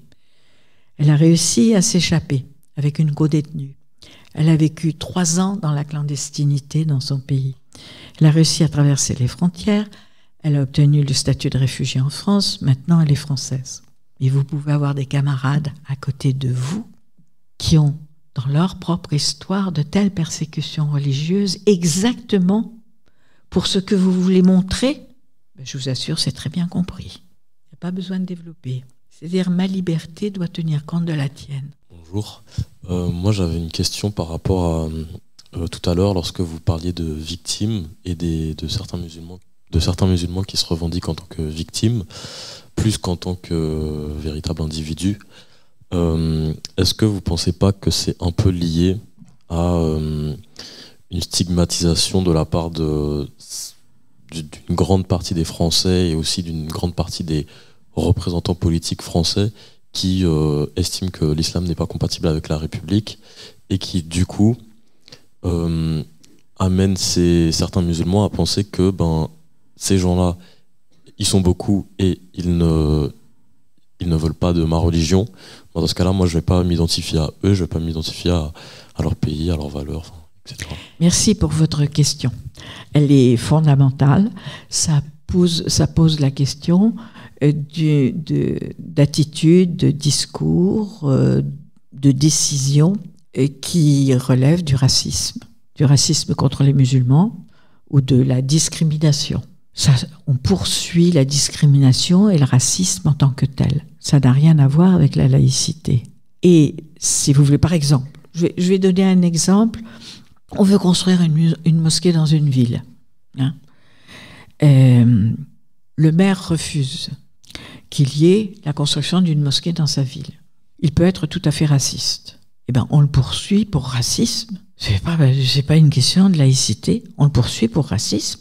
Et il peut être condamné parce que le racisme est un délit. Alors, sur la stigmatisation, ça fait partie de la victimisation, notamment des jeunes musulmans en France. On leur fait croire qu'ils sont stigmatisés. Quand on regarde ce qui se passe, les plus victimes de racisme en France, qui sont-ils? Ce n'est pas les musulmans, ce sont les juifs. Malgré leur petit nombre, il y a plus d'actes antisémites que d'actes racistes à l'égard des musulmans. Et même entre les deux, il y a d'autres formes de racisme. Pourquoi certains vont jouer, et là vous avez tout à fait raison, dans la classe politique, là-dessus, parce qu'en plus il y a concentration de population musulmane dans certaines villes, dans certains quartiers, et ça rapporte sur le plan électoral, soit dans le sens où on va essayer de flatter les populations d'origine musulmane, soit on va jouer sur le rejet par les autres. C'est un jeu politique pervers, principalement, il faut bien le dire quand même, aux extrêmes. Et beaucoup d'étrangers qui viennent en France sont même étonnés et disent « Oh là là, mais c'est pas possible.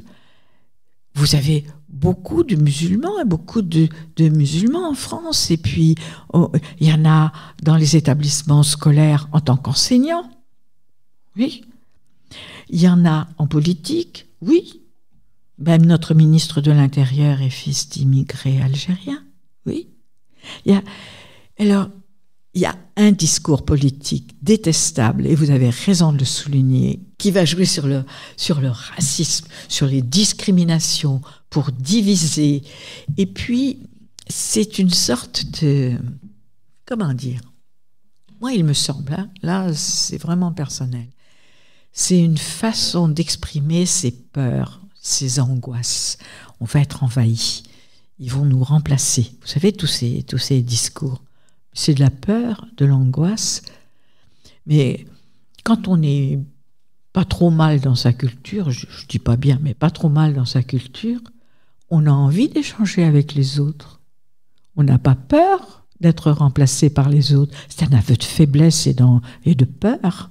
Moi, je travaille là-dessus avec des jeunes qui sont plutôt du style identitaire. Hein. Il y en a à Lyon. Je leur dis, mais vous avez peur de quoi? Vous êtes à ce point faible, impuissant, que vous avez l'impression que vous n'allez plus exister. Mais exprimez-vous, dites des choses autrement que dans la haine.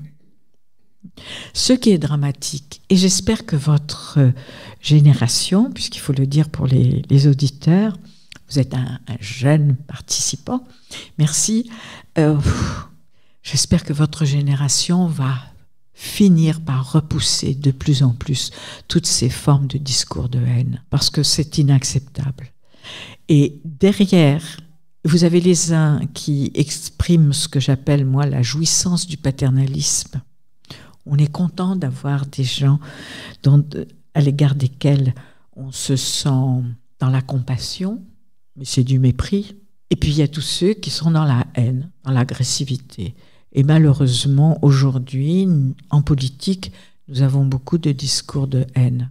Alors, la mode est ce que vous dites, des formes de stigmatisation, mais il faut vraiment arriver à dénoncer tout ça comme minable, lamentable. Moi, ça ne me fait pas peur, les identitaires. Vraiment, pour moi, ils projettent sur les autres ce qu'ils craignent d'être minables. Voilà. C'est bon.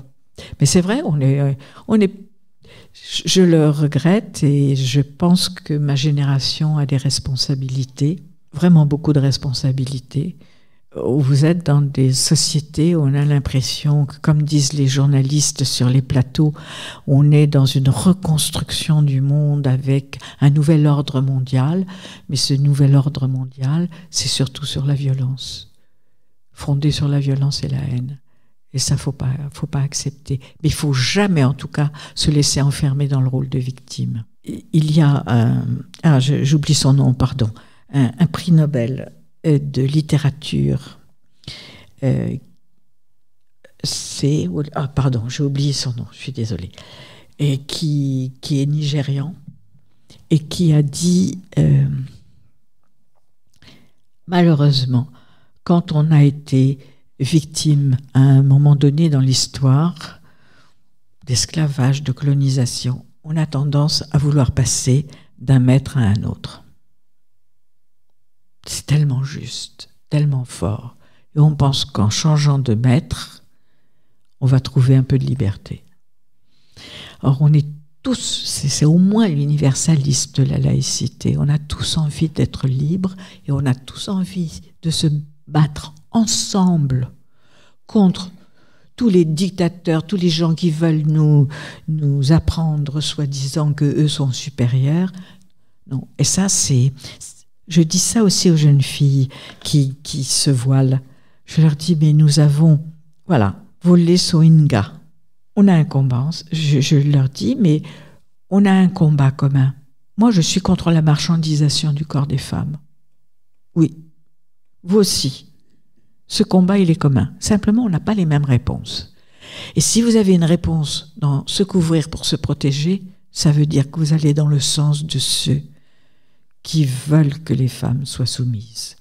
Les uns les soumettent par l'argent, par en faire des corps que l'on exhibe, et vous vous cachez. Et c'est un peu la même logique. Eh bien, on travaille là-dessus ensemble, parce qu'on a des combats communs. On n'est pas dans des ruptures comme ça. Enfin, donc, merci d'avoir posé la question sur la stigmatisation. Oui, alors moi je voulais savoir quel était votre regard sur le port de l'uniforme à l'école. Bon, première remarque, on s'est posé cette question-là parce que justement on est sous la tyrannie des marques commerciales, des inégalités de vêtements, des inégalités de toutes sortes. Bon, très bien. Mais personnellement, je préférerais qu'on arrive à plus d'égalité et à montrer que les élèves sont des individus, des personnes. Je dis toujours, quels que soient les élèves. Non, moi je veux savoir quel est ton prénom. Et puis je vois un regard, je vois un sourire, je vois une gestuelle, une façon d'être. Pour moi, tu es un individu, une personne, pas un habit, pas une marque, pas une marque de basket. Si on est obligé de revenir à l'uniforme, c'est un peu un aveu d'échec, me semble-t-il. Voilà. J'espère qu'on pourrait y arriver sans l'uniforme. Enfin, ils vont faire des expérimentations, qu'ils les fassent. On va regarder du côté de Jean-Cry, peut-être qu'il a encore fait quelques dessins. Un dernier dessin, j'ai apprécié l'histoire du néocolonialisme. Et néocolonialisme, ça me fait penser à Tintin au Congo. Oui. Parce que je crois que tout le schéma Oui, y est, bien enfin sûr, tout y est, quoi. Et donc, j'ai un dessin où il y a Tintin, justement, qui dit « Toi, jeune maghrébine, je vais t'expliquer la vie ». Et puis la gamine, avec son voile, elle dit « Mais je suis pas une victime ». Donc je reprends un peu ce qu'on disait tout à l'heure. Je précise pour les gens qui ne voient pas le dessin que la gamine porte le voile, mais que Tintin porte le casque colonial. Il y a deux façons de se couvrir. Alors moi, je voulais quand même dire qu'il n'y a pas de facilité.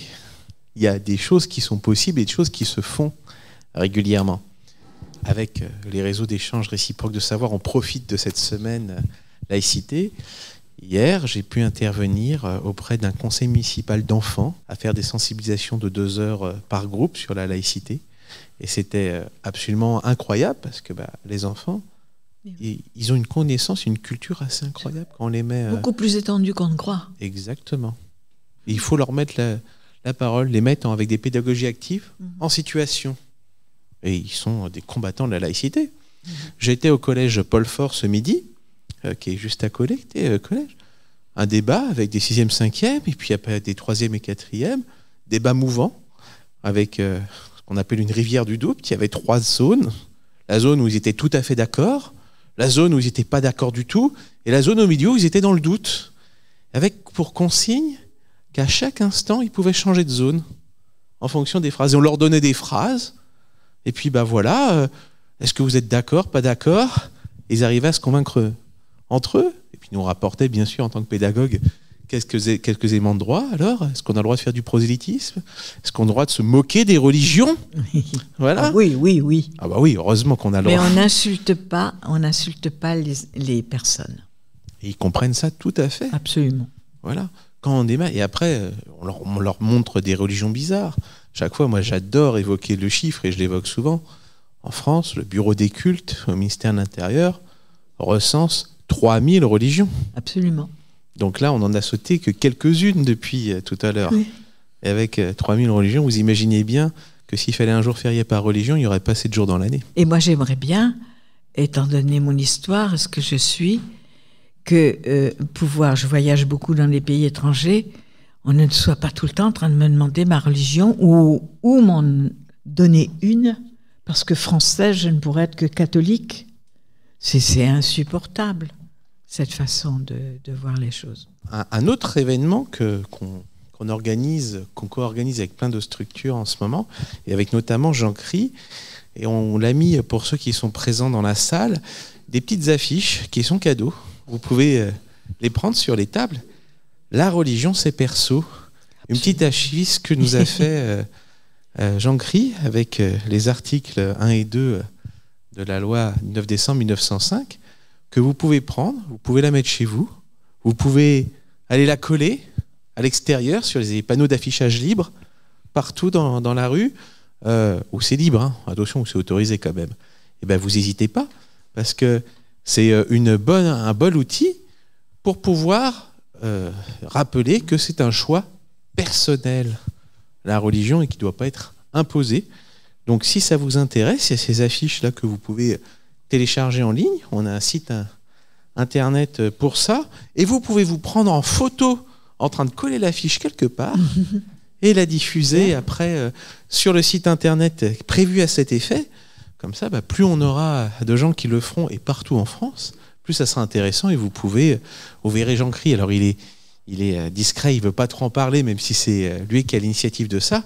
N'hésitez pas à aller le voir si vous voulez en acheter quelques-unes pour le Pont commun. Voilà une bonne action intéressante. On l'a fait l'an dernier, on a eu plein de jeunes qui ont été collés les affiches dans les rues d'Évry-Courcouronne, et c'était vachement intéressant. Ça me fait penser, je vais faire une avance à Jean-Cry.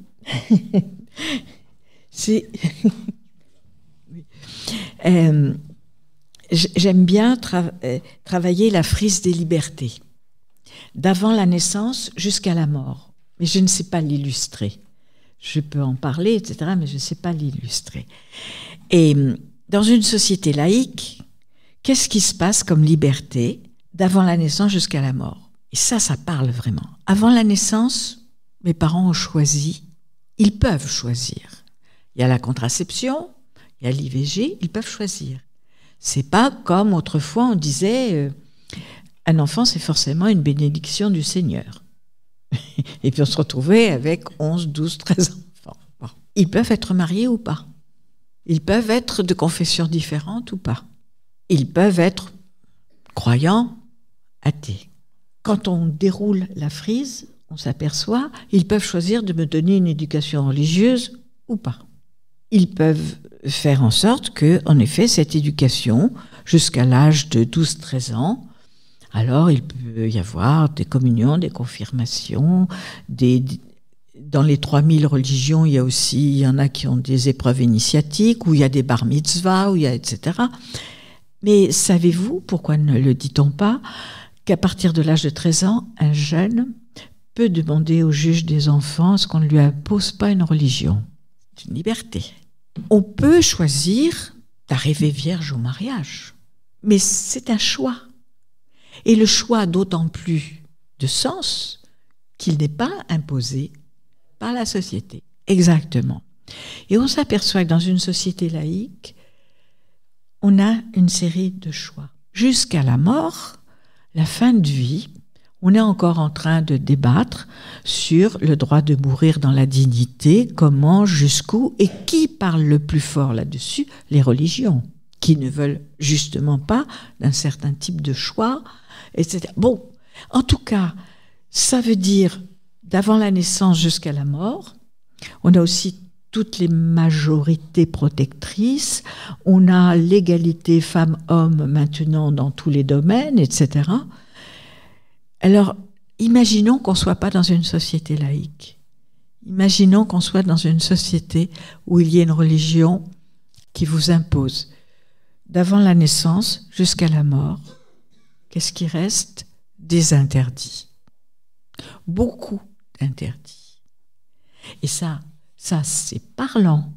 Et alors, quand on dit, si on en est arrivé là, c'est pas parce qu'on s'est réveillé un jour en France, la France est laïque, donc non, c'est des conquêtes.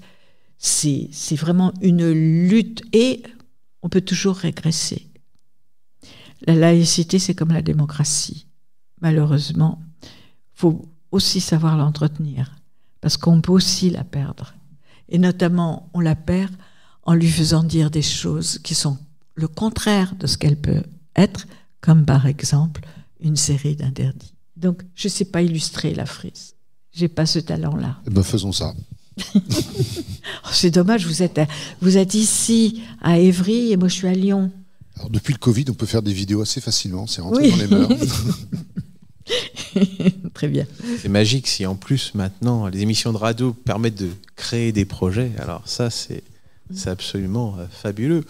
Alors Jacqueline Costalascu nous a parlé beaucoup d'humour pendant ces 2 heures. Alors je résiste pas à l'envie de faire une petite blague. Certes, il y a des femmes qui attendent, qui arrivent vierges au mariage, mais il y en a qui arrivent capricorne au mariage. Wow. C'est culturellement un peu limité, non? Non. Voilà, mais c'est important de faire rire. Oui. On peut parler de la laïcité en riant. Oui. Et c'est très agréable. Voilà. Oui. Il ne faut pas que la laïcité soit triste, mais je comprends. Au fond, ceux qui veulent rendre la laïcité si triste et si injonctive, c'est parce qu'ils n'en veulent pas. Parce que finalement, ça pourrait être peut-être la phrase de conclusion. Défendre la laïcité, c'est défendre la liberté et un principe d'égalité, quelles que soient vos convictions. Quand vous êtes sûr que vous êtes chez les purs, que vous avez Dieu avec vous, que vous avez la vérité avec vous, que les autres sont dans le mensonge, sont dans l'impureté, sont des mécréants, sont des apostats, c'est confortable. C'est très confortable. De même, les rituels. Moi, j'aime bien les rituels parce qu'il y en a qui sont très beaux. Ça permet de poser des limites, ça permet de partager des choses. Il y a des rituels qui peuvent être... ils sont jamais inventifs, mais ils permettent de réinscrire dans le temps. Enfin, c'est tout ça. La laïcité, c'est exigeant. La laïcité fait que ça donne sens à vos choix. Et que, comme on me disait dans mon enfance, tu es responsable. Tu es responsable de tes choix. Ben oui, c'est exigeant. Mais c'est aussi comme ça qu'on découvre la liberté. Je me sens, moi, non pas, on n'est jamais totalement libre, mais libre. Et j'ai l'impression que ça a été aussi une conquête personnelle. Et pas seulement... C'est une conquête collective dans la société française, dans l'histoire française, mais c'est aussi une conquête personnelle. Et qui m'a été permise, notamment grâce à l'école publique. Toutes ces fenêtres que l'on ouvre sur le monde, sur la diversité des façons de penser, des façons de croire, c'est à l'école. C'est pas dans le milieu familial, qui a tendance à répéter, à reproduire, mais c'est à l'école. Et vous savez, quand on se bat pour que les jeunes filles afghanes puissent aller à l'école, et elles savent ce que ça veut dire. Hein? Retrouvez l'ensemble de nos podcasts Parlons laïcité sur notre site www.rers-evry.fr. Un grand merci à toi, Jacqueline. Tu nous as fait rayonner cette soirée et je ne doute pas que les auditeurs qui réécouteront l'émission le seront tout autant. Donc un grand merci de ta venue. Merci à vous.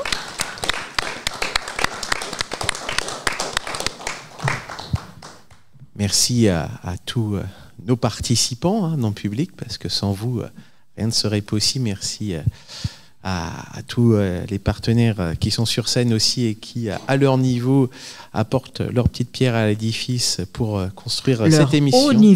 Leur haut niveau, cette belle émission de radio. Et puis, on va toujours se donner rendez-vous. Alors, exceptionnellement, on ne fera pas d'émission le mois prochain. Voilà, ça tombe le premier... On fait notre émission habituellement le premier jeudi de chaque mois. Là, ça tombe pendant les vacances au mois de janvier. Et puis, en plus, notre intervenant a dû se désister. Donc, on s'est dit, c'est pas grave, on la fera en février. Ça sera le jeudi 1er février, la prochaine.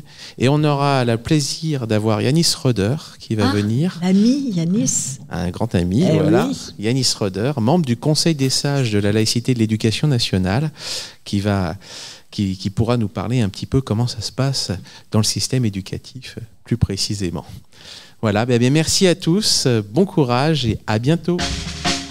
Cette émission est à présent terminée.